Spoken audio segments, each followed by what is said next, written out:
Léonard de Vinci aurait pu souffrir de TDA. Un neuroscientifique et psychologue du King's College de Londres estime, preuve à l'appui, qu'il est possible que le génie de la Renaissance ait souffert d'un trouble de déficit de l'attention avec hyperactivité, qui expliquerait certains de ses comportements.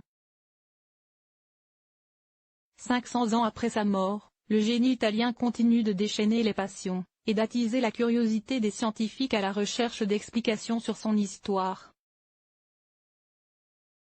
Début mai, une étude scientifique suggérait que Léonard de Vinci avait cessé de peindre à la fin de sa vie non pas du fait d'une paralysie due à un AVC, mais d'une main de griffe, aussi appelée maladie de Dupuytren ou fibromatose palmaire. Dans un article de la revue Brain, un professeur du King's College de Londres, Marco Catani, suggère cette fois que l'artiste peintre de la Renaissance aurait souffert du trouble déficit de l'attention avec hyperactivité, ou TDA. En plus d'expliquer sa tendance à la procrastination, ce trouble aurait pu contribuer au génie créatif de l'Italien et à ses incroyables réalisations dans les arts et les sciences. Il est impossible de poser un diagnostic post-mortem à une personne qui vivait il y a 500 ans, mais je suis convaincu que le TDA est l'hypothèse la plus convaincante et la plus plausible scientifiquement pour expliquer la difficulté de Léonard à finir ses travaux. Les archives historiques montrent que Leonardo a passé beaucoup de temps à planifier des projets mais manquait de persévérance. Le TDA pourrait expliquer certains aspects du tempérament de Leonardo et son génie à la fois étrange et versatile, a commenté le père Catani.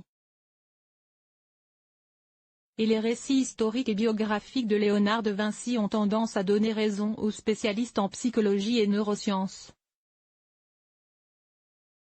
puisqu'il indique une tendance à sauter du coq à l'âne, à passer d'une tâche à l'autre sans forcément l'achever. Comme beaucoup de personnes affectées par un TDA, Léonard de Vinci dormait peu, travaillant parfois nuit et jour en alternant des siestes courtes et de longues périodes éveillées, à créer.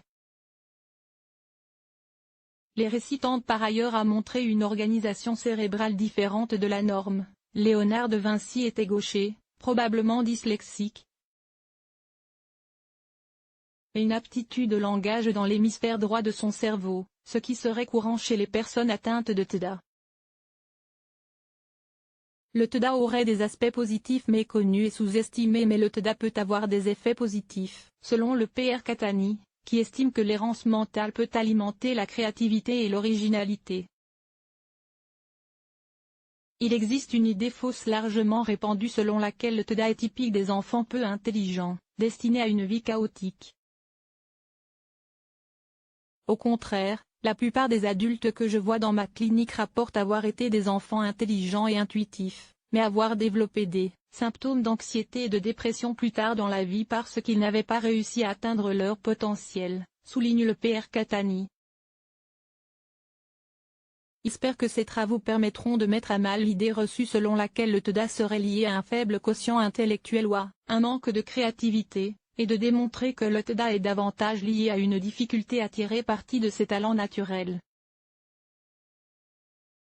Source: Sciences Daily.